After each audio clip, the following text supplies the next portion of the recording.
If you enjoy this content, please take a moment to rate and review it. Your feedback will greatly impact our ability to reach more people. Thank you. Okay, welcome to Health Further. We have a guest host this week. Caroline, thanks for doing this. Marcus is out of town. He is in the Middle East, solving Mideast peace and maybe raising some money over there. So thanks for jumping in and stepping into his shoes. I appreciate you hosting.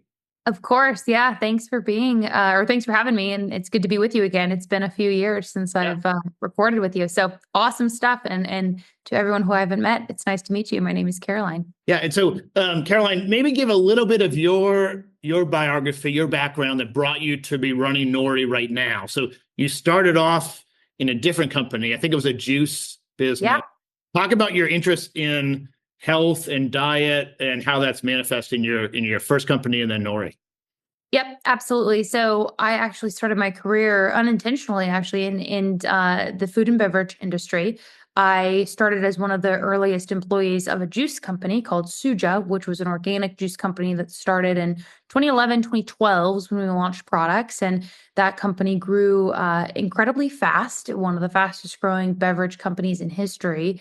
And what was really unique about it was that we were really disruptive in that we were delivering organic fruits and vegetables, organic, cold pressed, very high quality juice to the masses, really is what it was. And so we were working and sourcing up to 300, 400,000 pounds of organic produce every single week. So I got a very awesome crash course on not just product development and bringing a product to market and scaling it, but really, most importantly, the food industry. And I loved that aspect of my learning and food, health and wellness industry, all of the nuances of working with different customers, all of the nuances of how do you produce a product, produce it safely and high quality. So that was very interesting, and kind of got bit also in that time by the entrepreneurial bug, I would say. And for those of you that are listening that have gotten that same bite, you know that it's really hard to kick. And so I've been involved in starting many different companies since, but have really focused on health and wellness ever since then. So spent a few years there. That company did phenomenally well. We were able to pass it on to other leadership. And during my time there, we started to integrate different what are called spore former bacteria or probiotics, right? So good probiotics into the juices to try and make the beverages even more functional and helpful for Americans. And so through that process, I was really introduced to the science and benefits and quality behind probiotics and also behind the entire gut microbiome category. So went through my own journey of how do you optimize your gut, optimize your health. My kind of phrase that I live by is that good health actually starts with gut health. It's foundational to human health. For those of you that don't know, we have what's called a gut microbiome, which is a ecosystem of bacteria that lives in and on our body. It's incredibly important. It controls, for example, 70% of your immune cells are located in your gut. So it controls your immune system, but also we're learning so much about how the gut microbiome impacts your brain, impacts hormones, all of these different things. So I've dedicated my career so far to health and wellness, and then specifically over the last couple of years, just specifically to the gut microbiome. So founded a company called Daily Nouri. Our goal is to create the highest quality, clinically supported products and make sure that they're accessible. And that's a really key part of our mission. So all of our different products are available nationwide, Amazon, key retailers like Walmart and Albertsons and H-E-B. So thousands of retailers across the country. And we're really in this sweet spot of between $20 and $40 a month, which allows a lot of accessibility to these high quality products. So that's what I've been up to. We're located in California, but travel and are on the road a lot and are very passionate about how we can help Americans live healthier lives. So we've got a lot of key focuses, but really specifically what you see us work on right now a lot is hormone health and women's health. That's a core issue that we're focused on tackling. And then also metabolic and weight health. That's another issue that we're just really drawn to right now because of the demand and because of the need. So that's what we do. Explain to me how the product details work. So in the metabolic health, maybe, because that covers everyone. So is it a daily maybe supplement that you drink, or is it a pill? Like what's the form factor of it? Yeah, that's exactly right. So we actually have two formats, one that's out right now and one that's launching in a couple of weeks. We produced it today, which is Exciting. We have a format that's called a capsule in capsule. So that's a probiotic capsule that's surrounded by a plant-based omega oil, and that's available nationally at Walmart.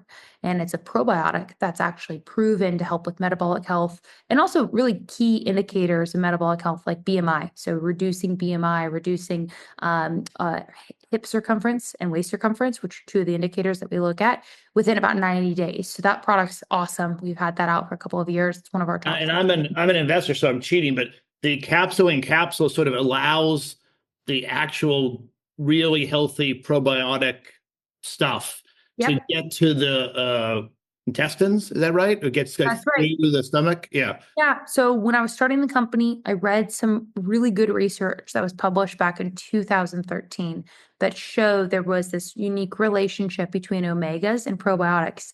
And probiotics are very sensitive. They're living bacteria. And what this research showed that was that if you combined omegas and probiotics, the omega actually helps deliver the probiotic further into the body. And I thought, I'm a very kind of practical person. I thought that just makes sense. They protect, the fatty acids protect the probiotic. So we use this capsule in capsule so that we can deliver the probiotics further into the body. And we decided to use an omega oil that's called ahi flower, which is a very efficient plant-based and clean oil. And it's one of the highest sources of omega-3s from plants that's ever been found. And it also allows us to not be reliant on China for fish oil, right? So there's a lot of issues with the fish oil supply. And so I wanted to go with a plant-based or an algae source. And so long story short, that symbiotic relationship is pretty amazing. We published a study before we launched the products that showed that it actually delivers twice as many viable cells through complete digestion. So that capsule in capsule is incredibly unique to all of our capsule formats. And then we're launching this week, or I guess it will launch next week, but for your viewers, they'll get a sneak peek here. We produced it today, a weight and metabolic health in a lemonade format. So it's a stick pack that you mix into water. It's a few grams of material, and it works very similar to these GLP-1 drugs in that it delays gastric emptying and it increases viscosity in the stomach. So it really helps curb appetite and fill up the stomach. But instead of the drugs, it's using natural fibers and prebiotics and minerals. So we're really looking at how can this product not only serve this immediate need of weight loss and filling up the stomach, but also the long-term need, which actually gets to the root cause, which is changing the composition of the gut microbiome, which is what we're all about. And so this product actually changes the gut microbiome within 4 weeks to favor what's called a lean microbiome. So those are the things that we're doing within metabolic health. So we're trying to serve the core demand state of the user, which is weight loss and weight control, but we're really looking at it from a long-term perspective, which is focusing on metabolic health. And obviously this is a crisis in our country right now. So that's a little bit of what we're up to. So if I were to, I'd like to get my BMI down. If I took one of your capsules or this new lemonade and I don't change the rest of my diet, do you have studies that it can make a difference? Or do I have to also eat, only lettuce and be good as well? No, I mean, all the studies that we've run have not changed diet or lifestyle at all. So we have communication that we can say you don't have to change anything, you just take this. However, from a philosophical standpoint, our company wants Americans. You should try to eat better. We're trying to encourage everyone. So, I'll give you an example. I mean, we've run advertising that says don't change anything, don't change your lifestyle. But the reality is you do have we're a supplement company. We're not a drug company. So it's very clear for, anyone who knows the difference between the two, you have expectation management within any of this. And so we want to be really clear. I mean, to be frank, all the studies are run and you do not have to change your diet. You do not have to change anything, but we really want people to change their diets if they're not eating healthy. So to answer your question, no, you can take the reason I answered that way is it's a lot easier for me to change my diet when I start seeing some success and, okay, I've lost 3 pounds and now I'm getting a little more energy and I am excited about the progress. And so maybe now I won't have that, second bag of chips or whatever. I'll make small changes. So you sort of partner where they help the customer succeed as opposed to. Right. That's right. And that's what we should be doing. By definition, we're a supplement company, right? So we're trying to supplement into their lifestyle. So yeah, I mean, that's what we're up to, there's no shortage of work to do. I think you'll see us develop a lot more in that category. One of our other top selling products is our hormone balance product. And just, a quick minute, 30 to 60 seconds on that. A lot of women don't know that they have actually a subset of bacteria in their body called the estrobolome that is focused on and is dedicated to estrogen metabolism. Insanely important during times like menopause when your estrogen levels drop, or if you're just working on having healthy estrogen levels, which a lot of women that are trying to conceive right now are realizing they have issues and they've got estrogen dominance or these other issues going on. So that's been another huge area of success for us, because young women right now are unhealthy, and so we need to help them. And one of the areas that really they're focused on is hormone health and hormone balance. So there's a lot that we're into. Everything from our company's perspective is core and central to the gut microbiome. So we're going to launch a children's product, and it will be gut microbiome central and focused. And what's cool about this area of human health is that there's no shortage of work to be done. There's so much research that's coming out every day. It's kind of just getting better and better. And in our entire lifetimes, we're just going to be at the tip of the iceberg. So there's no, this is kind of what attracted me to it. I'm super curious. I never want to be bored. And this is an area where it's like you could read endlessly and continue to learn. So yeah, you have an entire podcast focused on these issues. I think it's called Gut Check. Is that correct? Yeah, we just started doing this. So we have launched our podcast called Gut Check on YouTube, and then so we have a video aspect of it, which is really fun. We're then of course syndicating that into social media and everything else, and then we have it on Spotify. So yeah, it's a fun way. What we're doing with that is we're just really interviewing different people all throughout America that are focused on health and wellness, and so it's a very fun lifestyle podcast. And yeah, I just did a wonderful interview today with a gentleman who works on red light therapy, which has been awesome, and there's some terrific research around red light therapy. So yeah, it's been a wonderful way. We will put a link to the podcast in the show notes. So hopefully some people can check that out and really dive more into the gut microbiome, because it's so impactful to all different aspects of health. Yep. And it deserves its own podcast. But you agreed to help me sift through all the new innovation. So let's dig in there. Let's do it.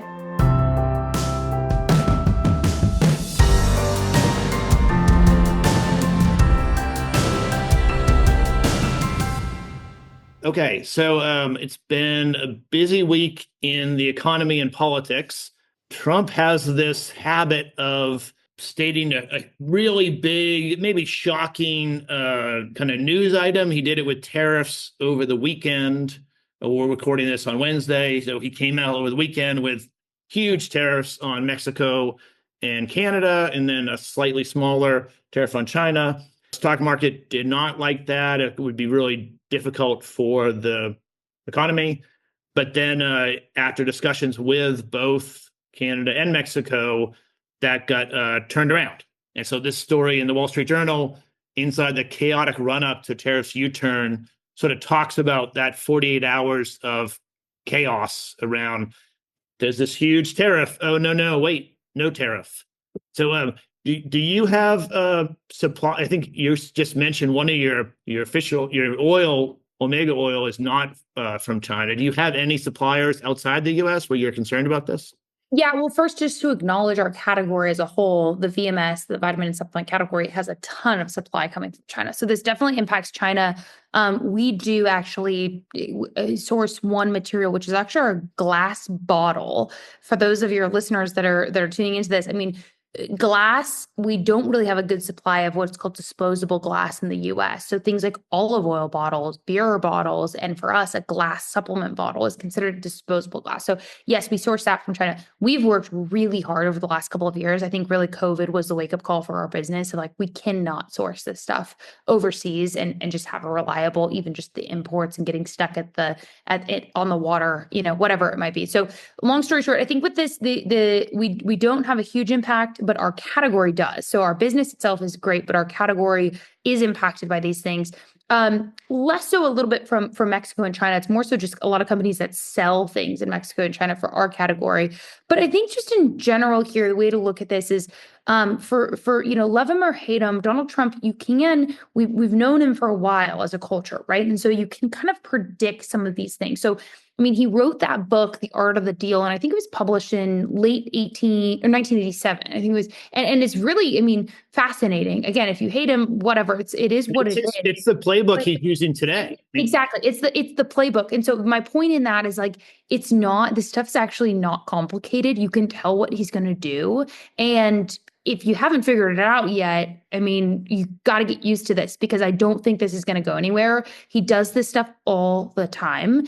And I guess where I don't lose sleep over things like this with the economy is that this guy is a capitalist at heart. He's a builder, he's a developer. So when it comes to the economy, I don't think we have to be, too afraid of him not looking out for our best interest. So that's where I look at this. It's we've seen this before. It's not the first time he's been the president. We know how he's going to handle these things.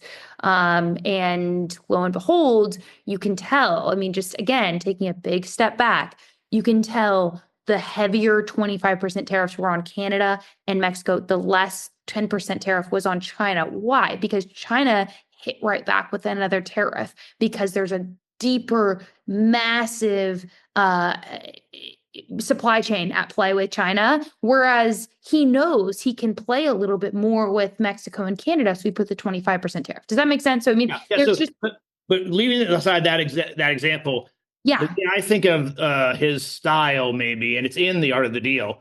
It comes out with a huge, shocking thing. That is, maybe not all that possible, but he states it.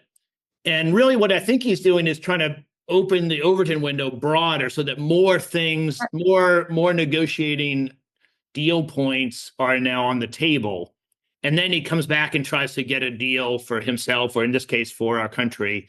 I think that's the sort of pattern that he's... Yeah, it's a pattern. And you can talk about it all day, but Americans that aren't used to this yet, get used to it. I don't think it's going to go anywhere. I'm just to be plain, whether you love them or hate them, it is what it is, and it's totally to be expected. This is a story from the Wall Street Journal that the tariffs caused almost a 3% drawdown in stocks on Monday, but then they came back, as you're saying, when he's ended up negotiating with China, not China, Canada and Mexico. Yeah, the summer came back.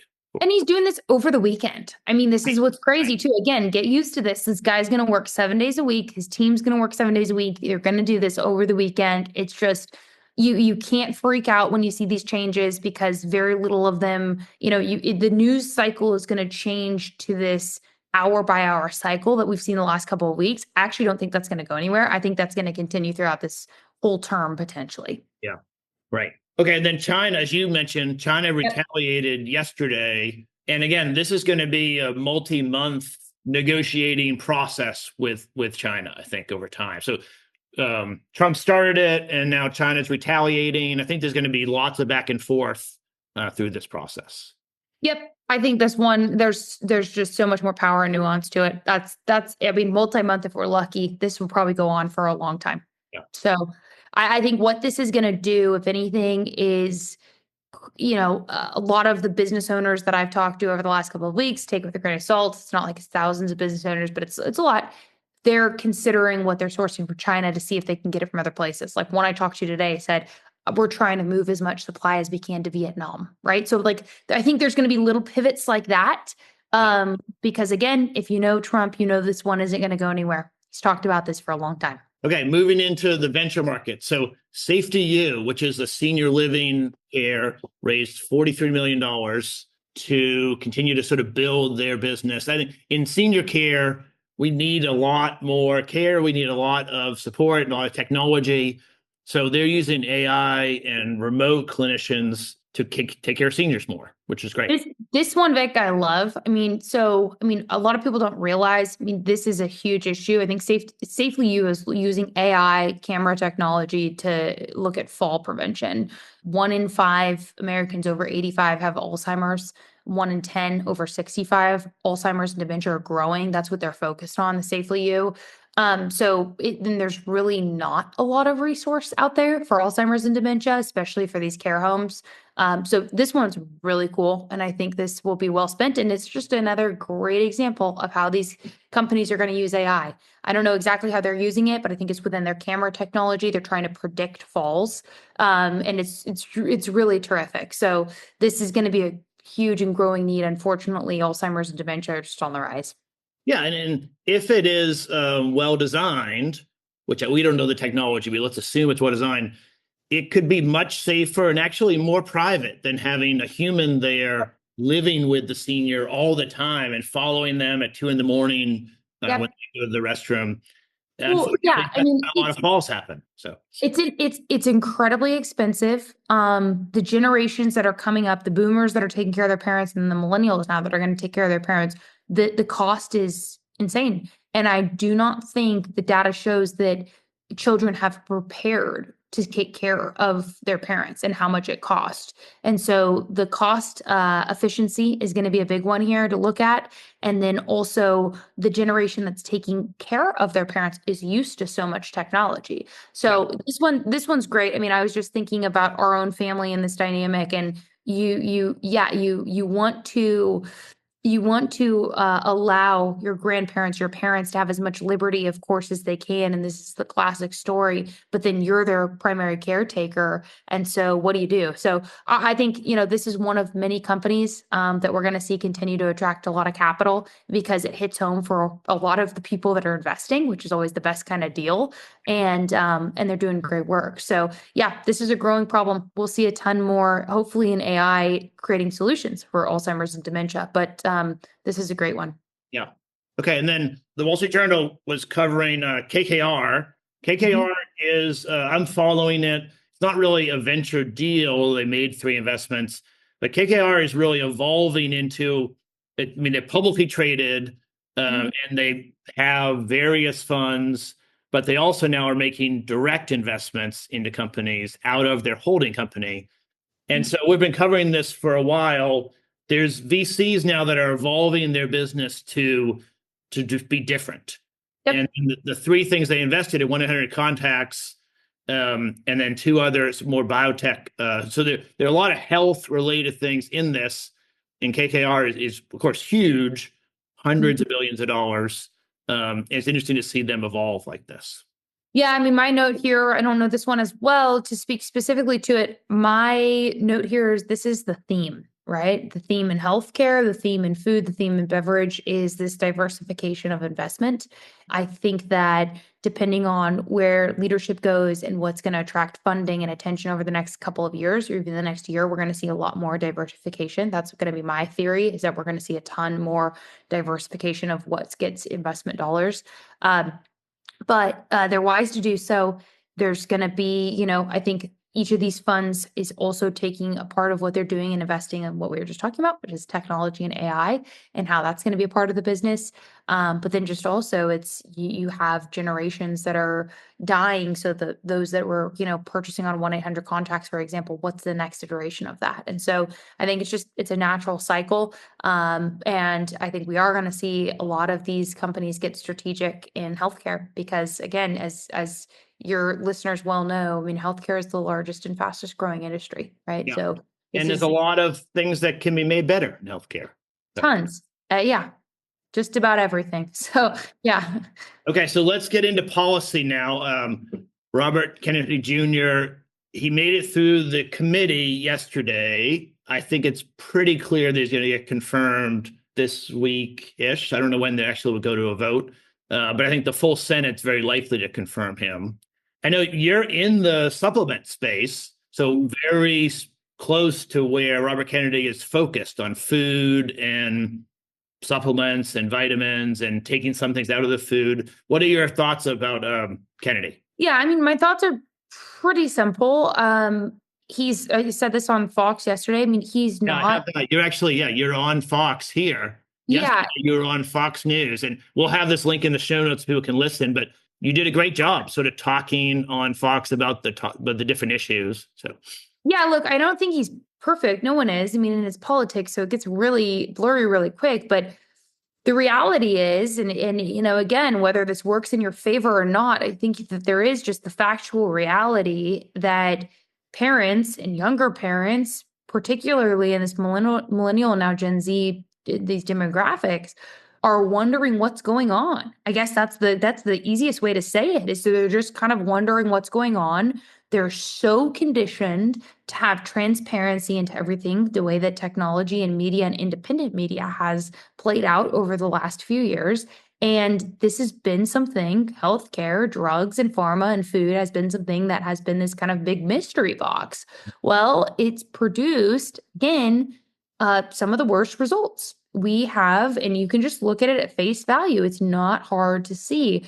This country spends more than other countries that are developed, and a lot more actually when you look at the we probably spend twice as much as other countries, and we have really we have worse results. Okay, so there you go. So I mean, it's very clear that something is not right. Everyone's looking at us. And on a global stage, I'll say the word, it's quite embarrassing, because we have so many great people, so many wonderful physicians, so many wonderful companies that are working on innovation. And so what the heck is going on? I think that's what everyone's wondering. And so my position of this is that, like, I was not a huge RFK fan before. I don't like all of his policies. That's not what it's about. It's about, and this is what I think people don't realize with politics. It's about you utilize certain figures for certain times in history to do certain things, right? And it's sometimes it's very short-lived, sometimes it's long-lived. But he's the right person in my mind right now to just ask hard questions that are going to reveal some things that are uncomfortable for a lot of people and a lot of companies. That's just the reality. And if you don't understand that, then that's just because you don't understand reality of how big this industry is.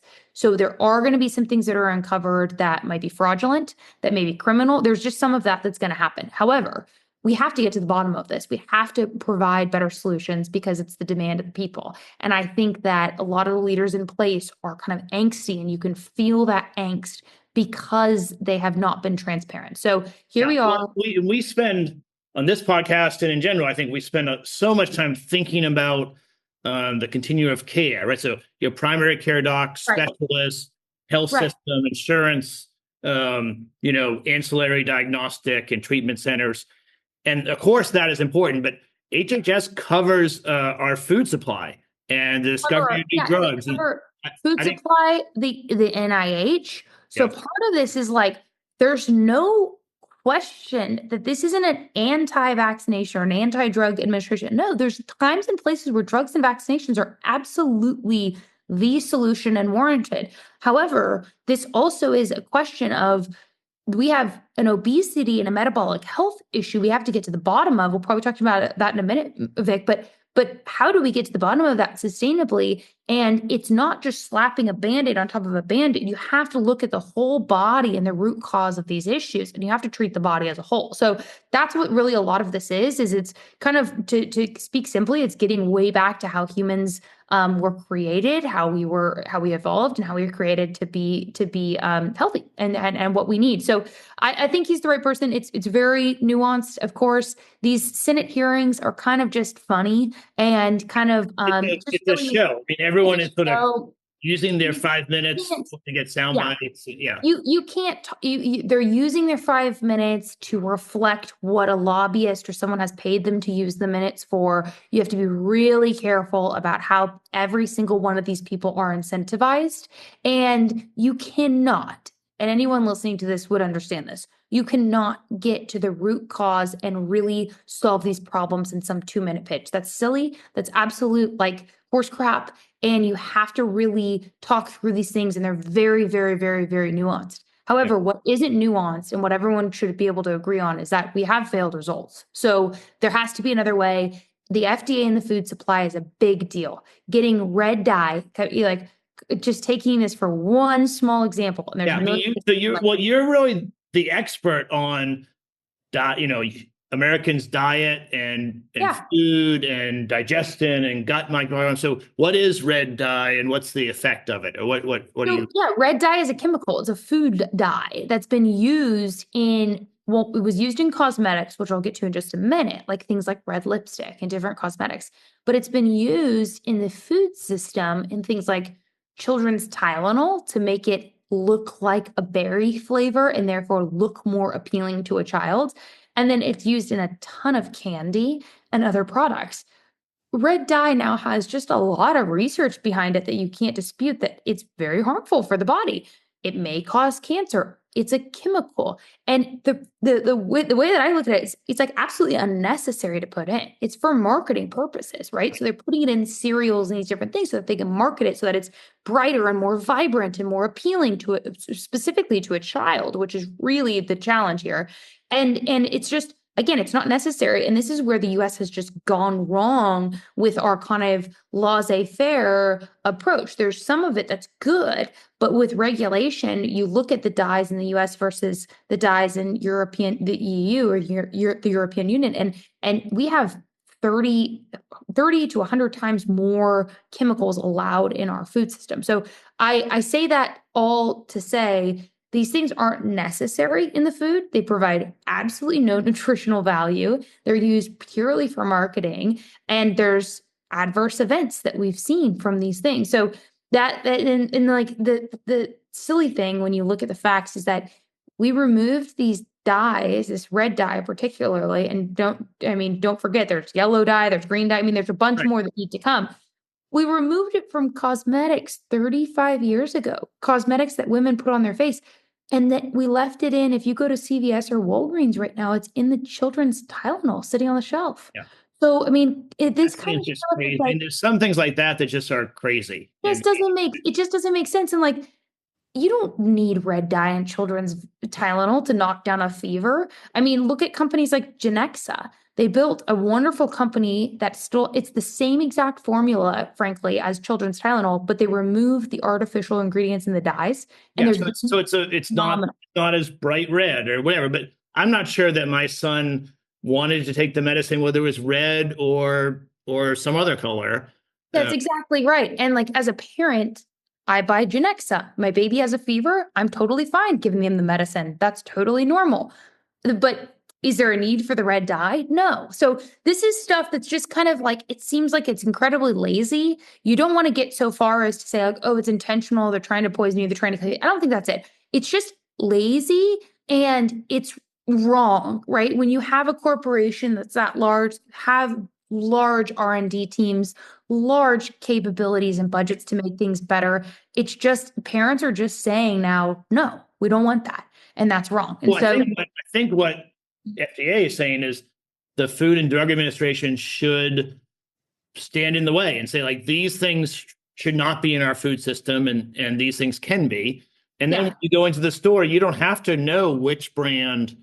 Well, it's not where the rubber meets the road here, Vic, is like, I think about this all the time. I'm someone who's really well educated in all this stuff. I've spent 10 plus years working on all this stuff. I just had a baby 10 months ago. She's just eating. I'm just really like trying to, feed her these things. If you take a parent who, maybe even a single parent, but any parent who has multiple children, is working maybe multiple jobs, but even just one job, you do not, and I'm just speaking plainly, you do not have the time it takes to go throughout the grocery store and read everything. It's impossible. It's not fair. It shouldn't be that way. We should be able to trust our food system so that you can just go and pick things up and you're not concerned about them, period. It's like you should be able to shop like you shop in Europe, where you're just throwing cereal into your cart and not worried about this nasty ingredient in it. And it's not practical to tell parents that they need to read every label in the grocery store. They don't have enough time. That's not a fair model. So yeah, the FDA does need to step in and they need to clean it up. And I think RFK will help with that. It's very clear, like if anyone has seen or followed Donald Trump, the guy eats McDonald's and Diet Coke. So this whole notion of, oh, they're going to take what we eat and they're going to change the options on the shelf. No, I think all the options will still be there. I think it's just there's a little bit of cleaning up that we need to do around the ingredients that are in the foods. And if something is very harmful, we should be putting a warning on it that just tells the consumers that, hey, this is proven to be harmful. So I think it's not as dramatic as everyone seems to think. I think it's just we have to take some really, really constructive steps forward. Yeah. Well, I'm hopeful that that's where Robert Kennedy will go. Yeah, I am too, but we'll see. The CDC this week, I don't know why, but they removed a bunch of data, and Fierce Healthcare was reporting that a physician group sued to get it put back up there. And so the CDC removed several data sets that were tied to maybe slightly more controversial research things. But I think it is not how I want my government to sort of be removing data. More data is good, I think, in general. I'd agree with you on that. I would say more data is good. I didn't see this one. I didn't look into this too deeply. I think that there's a lot going on right now, obviously, with the transition of who's in charge and who's in There's charge. a lot of back and forth, and I think it's good that physician groups are being heard, and hopefully the Trump administration will put data access back. I think providing data so that researchers can do research seems like a net positive. We definitely should have the data out there. Yeah, my take on this is that just pretty plainly the data is and transparency and truth is what they've claimed to, what they're promising us. And so I think that they would deliver that. I think that's been RFK's whole thing has been, just look at the data. And I think that part of this and part of science, there was a mention in the Senate hearing that the science is settled, which is just totally false. Science is never settled, right? I mean, that's the idea of science. So, more is better here, and you have to just continue to wrestle through the learnings and again try and deliver the best results and solutions to the people. So, so I'm hopeful that this data blackout, as Fierce Healthcare is calling it, was sort of in the transition from one administration to another. Something got changed, but I think it should be put back, and we'll see. They did sue to try to get it back. Elon Musk has, the Doge initiative, and he is pushing on a lot of different fronts. This is a story in the Wall Street Journal about over the weekend. He was stopping a whole bunch of aid from U.S. aid going out, and I think again he is similar to Trump and Robert Kennedy, where they're going to move very quickly and try to change things. And I think when aid is needed in a developing country, we should be, America is the richest country in the world. We should be helping people, but we also don't want to be wasting it. And so there's a pendulum or a middle ground there. I'm not sure Elon is all that subtle of a person, but hopefully we'll get to an answer that is good. He's trying to save $1 trillion a year.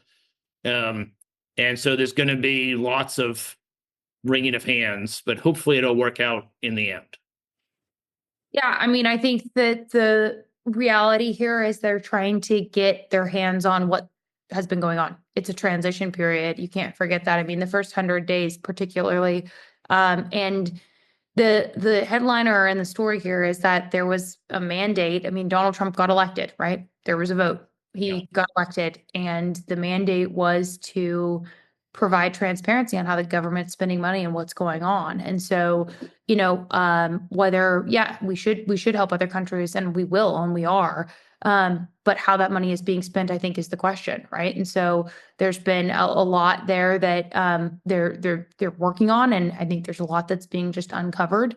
And to your point, Elon Musk is not a settled person, and we love it or hate it. I think the reality is that you know what to expect from these types of leaders at this point. And so I think we're just going to continue to see more and more of it.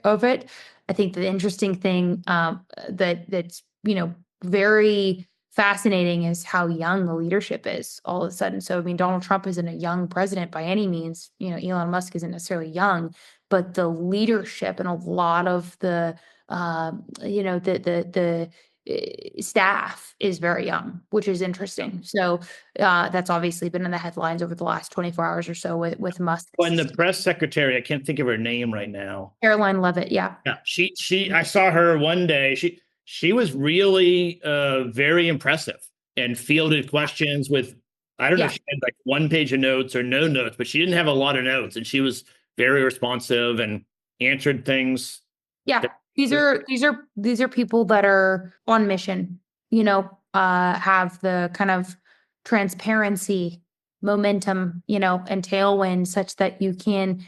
It's like talking to someone when you know the truth and you're just going up there, or that you're confident in something. You can go up there and you don't have to stumble. You just go, and I think that's what you're seeing. So, yeah, I mean, it's. The reason I thought of her, I don't know how old she is, but she didn't look very old. No, she's the youngest press secretary in history. She's 26. So I think she's 26 or 27, but she's the youngest press secretary in history. And that, I mean, talk about a stressful job. That's a stressful job. I mean, that's really tough. So yeah, it's an interesting group. But yeah, I mean, the lightning speed here, the reason I bring that up is because there's a lot of young people behind this that are moving really fast that no one will see, but they're all behind the scenes. Yeah. Okay. And then Trump signed an order for the U.S. government to create a sovereign wealth fund, which is pretty interesting.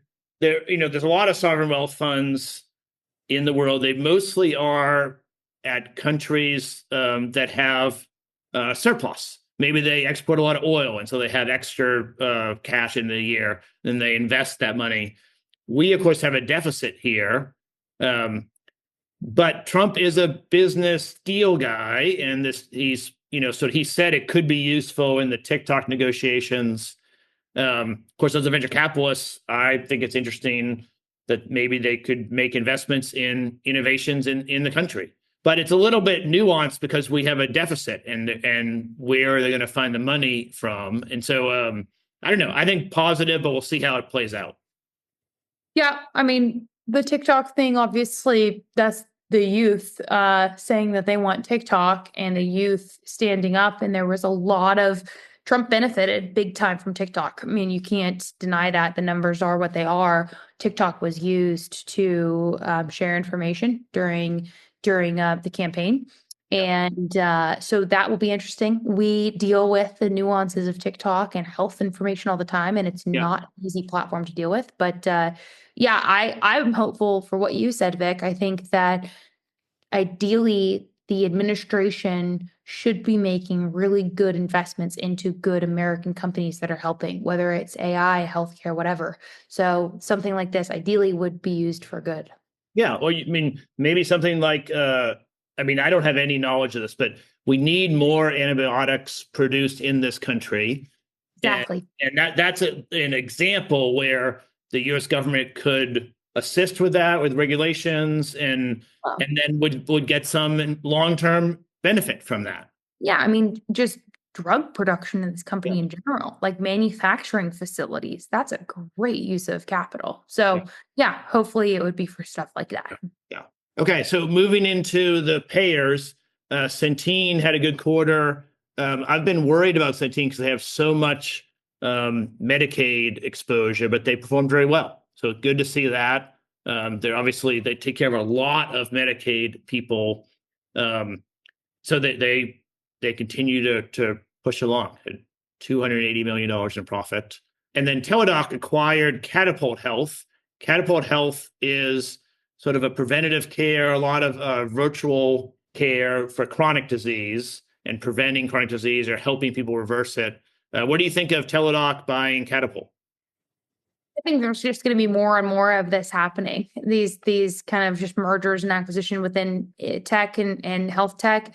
We've seen this a bunch. So I think it's interesting.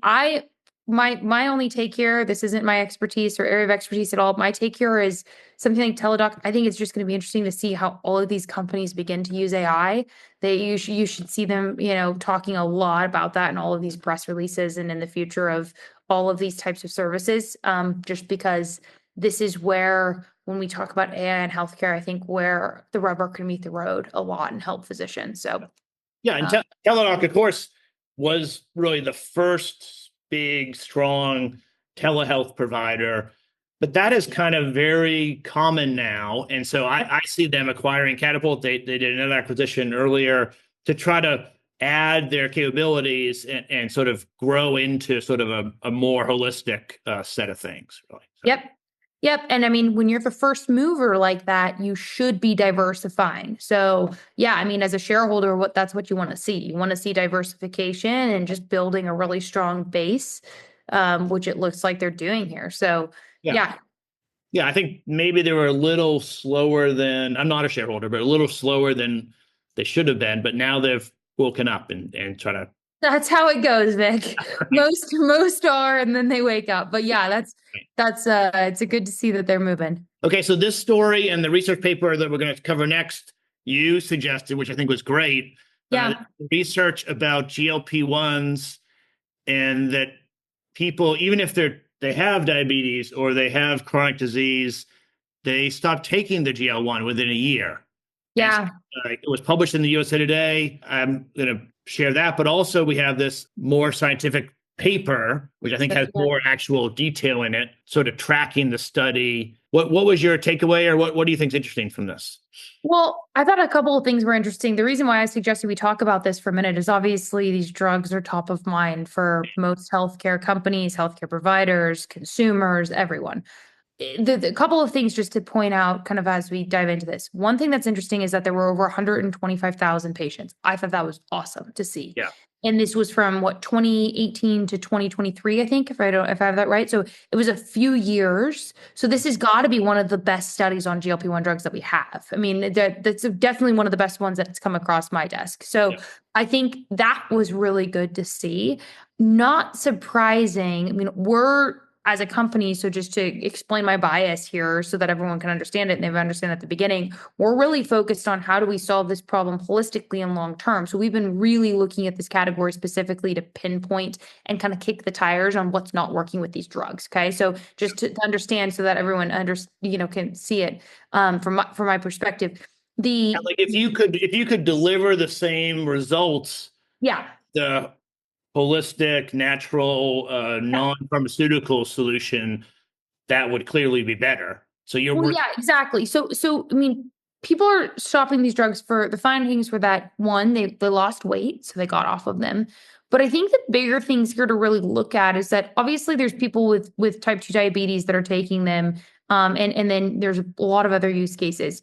My concern, just to state it plainly, is that outside of the diabetes, there's a lot of just abuse of these drugs that's going on, right? There's just a lot of that. And these drugs have significant side effects. And so, yeah, it's sort of a gold rush for the drug companies, but there are some pretty significant side effects that have to be considered. So is there a time and a place for these drugs? I think yes. My perspective is yes, there is a time and a place for these drugs. And so I'm not against these drugs at all. However, it's like, again, one of these situations where it seems like the pendulum has just swung kind of way outside of control. So the discontinuation rates are interesting because there was two things to take into account here. One was the cost, and then the other is, of course, the side effects. So there's people are losing weight, so they're getting off of them. We are seeing, though, that a significant portion of users of the drugs regain the weight, right? That was what I was going to ask, is like, if it is the case that you have a BMI of 35 and you lose 100 pounds and then you don't need the drug anymore, that's a win. Like that's the exact purpose. Yep. But then if you gain the weight back within 6 months, that might even be more stressful on the body and harder on health. Well, that's exactly right. And that's what we're seeing in a lot of instances, because the drugs in this is the point here. They're not getting at the lifestyle intervention that you have to face at one point or another.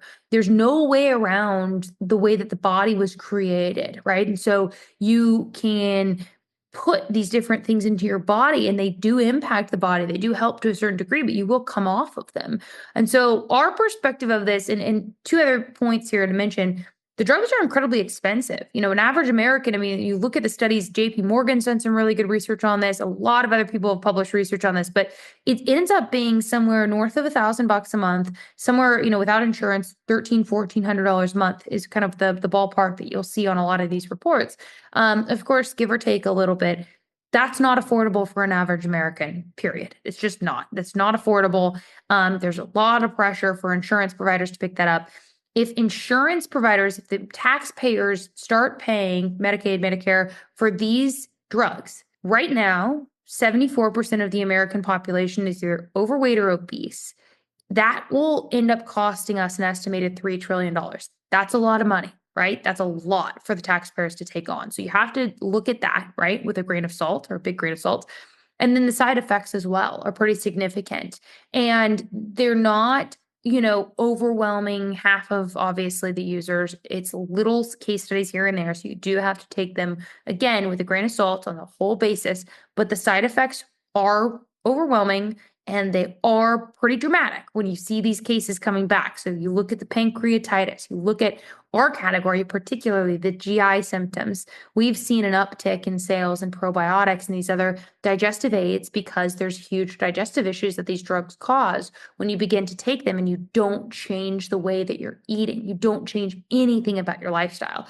So I think that what we're going to see is we're going to see obviously more growth, obviously more weight loss. We'll see all of that, but we're also going to see this big question mark of what's the off-ramp plan? What's the plan to get people off of these drugs? How do we move forward sustainably? So the idea for us, the products that we're working on are effective, have to be effective or else no one's going to buy them. So effective products first, but also two other things that are really important: holistic products and affordable products. So that's those are the three words that we're really focused on with product development. I just thought for Daily Nouri, I think that makes sense. For a GLP-1 pharmaceutical product, I think there could be a use case that could be really valuable as a component of chronic care management, where okay, your BMI is over X, let's put you on 6 months and then titrate it down over another 6 months.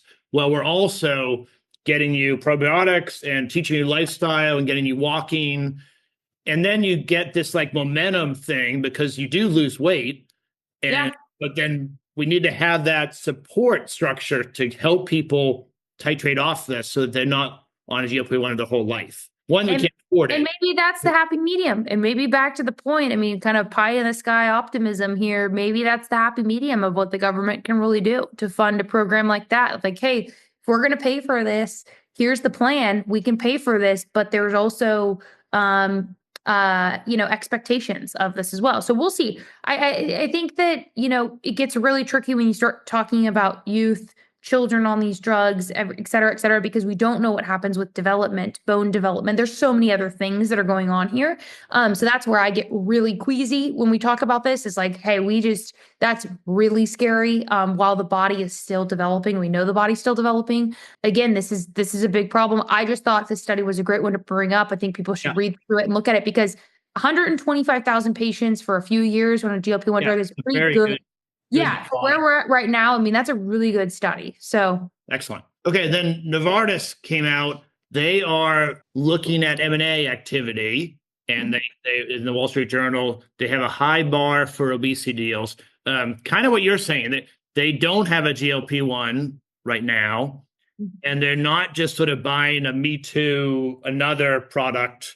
They're being very careful about trying to find, a differentiated obesity treatment. I like Novartis. I think they do a good job. So I was paying attention to this. What are your thoughts about Novartis? Have you seen them at all? I have a little bit. The only comment I'll have here is I did actually go to the JP Morgan Healthcare Conference a few weeks ago in San Francisco, listened to a lot of the keynotes of a bunch of the different CEOs. There's the only thing that I'll say that's kind of worthwhile or even incremental to what you said is just there's a lot of innovation and companies trying to figure out how to innovate or to acquire in this space so that we're going to see, I think, a lot of activity. There's, instead of taking a shot every week, how can we take a shot once a month? There's a lot of conversations around the longevity of the drug and how it can be more user-friendly. How can you take it orally, right? So I think they'll find their way into this market. And I think we're just going to see a bunch more innovation, but then a lot of M&A activity. So that's all I'll say, Vic, not too much else to add. Okay. And then there was a story yesterday in the Wall Street Journal again that Merck had to reduce their forward guidance for revenue because their vaccine against the HPV, Gardasil, I think is how you say it, is not getting the sales in China that they expected. So the way they talked about it is they send the drug to a distributor in China, kind of like their supply chain, and it's not getting the pull through. And so they're having to stop sending for next year anymore until they start seeing more sales. So that's going to be a huge challenge for Merck. I don't know how much you know about HPV. I know very little about it other than I gave my boys it, but that was it. But I think in China, it's a whole different culture. And when you're talking about sexually transmitted diseases, I don't know how Chinese process that, but obviously they're not uptaking the Gardasil vaccine. Yep. I think I mean, Vic, my only note here is because I also am not an expert on this by any means. I think it's probably a cultural thing. It could be. The other thing to realize is like, it's also, there's also sales teams that are going to do this in different countries, right? There could be just nuances of how it's being communicated, how it's being positioned. There's a lot that goes on with this. So I don't know the details of it, but definitely if they've got this in their projections, and obviously China's strategic to every drug company, that's an interesting. The stock was down 11% yesterday. Yeah, so it's clearly taking a hit. When you use forward guidance, it affects everything worse. So absolutely, yep.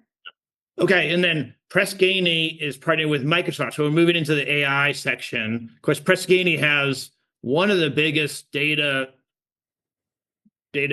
data sources in the industry. They've been collecting data on healthcare leadership for, probably 30 years. They partnered with Microsoft to sort of leverage Microsoft's AI and all of their data. So this is kind of similar to what you were saying about AI coming to everywhere. Yep. Have you seen Press Ganey at all? Or what are your thoughts about this? I haven't seen Press Ganey, but I think that we're going to see Microsoft, particularly Meta, particularly a couple of these other ones get super involved in partnerships and acquisitions with AI. So I haven't actually seen Press Ganey specifically, but yeah, I mean, this is particularly when it comes to healthcare. Every physician on, listening to this and healthcare provider knows there's a lot of efficiencies to be had. So yeah, I mean, this is the way of the future. I think the interesting thing, just going back to kind of what's going on politically, was the AI deal that Trump did. I mean, that's a pretty significant deal and investment into American AI, which is good. I mean, the big competitive forces. Was it Stargate thing?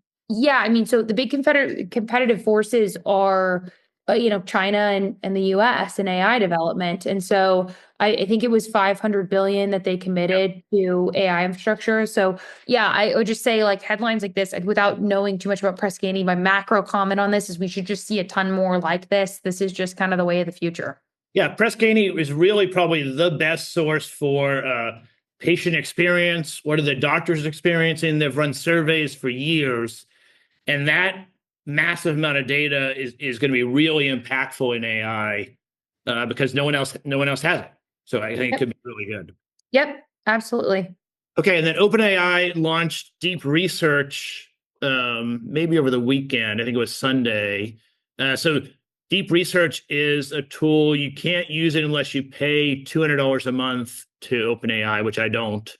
But I've seen lots of reviews on it. It basically it kind of takes the entire process of maybe a competitive landscape analysis or a project rollout plan that might have multiple sections, and you tell it what to do, and it goes off and searches hundreds of websites, collects data, kind of like a team would do at McKinsey or somewhere, and then comes back with a full report.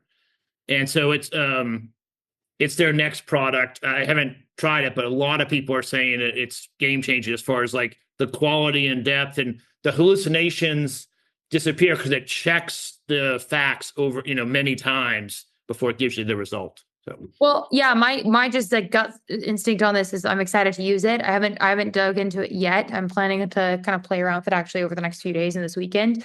But are you a pro $200 a month user? No, I'm not, but I'm happy to subscribe to it to use it. I think the someone in like my seat, particularly, even this gentleman who I interviewed today, who's another business owner working on novel therapies for light technology, human health therapies.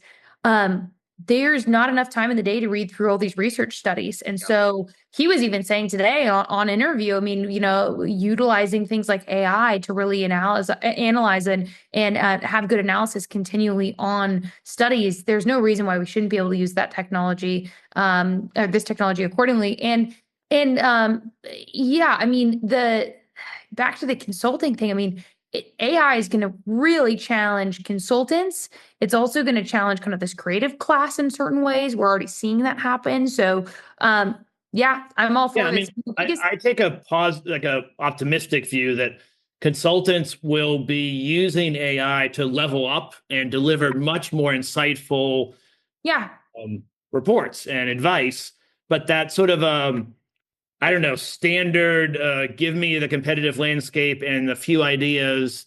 That's easy now. That's done automatically. So the consultants have to then step up and do more. No, that's exactly right. That's exactly right. I mean, the demand on critical thought from humans is going to have to be leveled up. Right? Just to be to speak plainly. So cool resource here. My biggest perspective with AI is just competitive landscape, right? You cannot have one AI source because remember, these AI sources are being trained. You have to train them. So you have to have freedom of thought, freedom of expression. That is really important with all of this AI coming up. So I'm a big fan personally of having a ton of competitors in this space so that you can have a good free market. I think that the access to this is going to be incredibly important, and it's going to feel like the internet did early days, where those that have access to AI and that start to integrate it and use it have kind of this superpower like those that were early on the internet had, right? And so there's very different, but there is a little bit of a parallel to draw there. So my big kind of challenge to this community and the way that I really hope that it evolves is just a lot of good competitors. Like I don't have the $200 a month, but I do have Gemini, $20 a month, and they came out with a deep research competitor, the day after, which it was just included in my package, and it's great.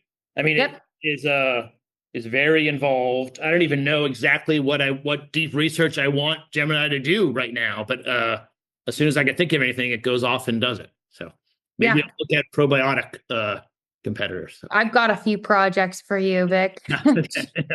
Okay, so you mentioned SoftBank and OpenAI in the White House announced this Stargate infrastructure, 500 billion or whatever it was, big infrastructure thing as a partnership. And then the Wall Street Journal's saying on Monday that SoftBank is now going to be selling OpenAI ChatGPT in Japan. And they're sort of assigning 1,000 employees to sort of work on bringing it to the Japanese market, which is pretty interesting. So. Yeah, I think cool. We should see this all across the globe. Not a ton more to offer on that. This is what we want to see. You want to see this across the globe, not just in developed nations, but hopefully developing nations as well. That's really important. Yeah, and SoftBank is really kind of another investment platform. We talked about KKR earlier. They're a different animal, but they have so much reach across all different technology companies. They're really now a effective player in AI, even though they don't actually write a lot of code. Okay, and then Google came out with their earnings yesterday, and like Microsoft last week, they missed earnings. Their revenue's slowing. They don't have enough supply of their cloud services. And so they are not able to provision for all the demand that's out there. Their CapEx is $75 billion in 2025. So they're definitely building more. But it's interesting. I think Amazon will come out in a couple of days. So we haven't heard from them yet, but Microsoft missed, Google missed, and we'll see what Amazon does. But there's just a lot of pressure on these cloud providers. Yeah, I mean, AWS and all of them, they'll bounce back, right? I mean, it's just a matter of I think there are more competitive forces coming in here.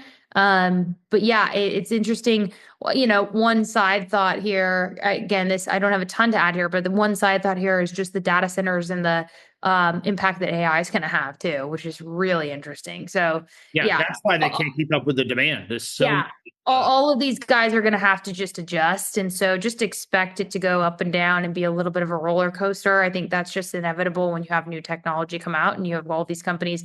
You saw like Zuckerberg, with Meta's team particularly, did a ton of layoffs and is doing a ton of restructuring right now so that they can focus on AI, right? So it is the priority for 2025, and he's pushing other things aside. So that's just going to happen at Meta, at Google, at Amazon, all of them. So this doesn't shock me. I think it's just going to be a little bit of an adjustment for everyone. Yeah, and then the Wall Street Journal had a comparison, which I thought was good. Sort of a reporter looked at ChatGPT, Claude, and DeepSeek, and sort of talked about the pros and cons. She actually uses all three for different purposes, and we don't need to go through the whole thing. But the comparing and contrasting I felt were really helpful. So if you're listening and you want to let me dip my toe in and try one of these, it might be useful to read this article just to see where you should spend your time. So, for instance, Claude, and I didn't realize this until this article, it has a feature called projects where you can put a bunch of files about maybe probiotics and products and press releases, and then it'll just search within that set of documents, and it becomes almost like a thought partner with you around that. And I have a Claude account. I just hadn't tested that, so I went and tested it. It's pretty good. It's not really deep research, but it allows you to almost tell the AI what to look at. These are the things I'm interested in, and then it uses, of course, it's AI algorithms to understand at some level all those documents.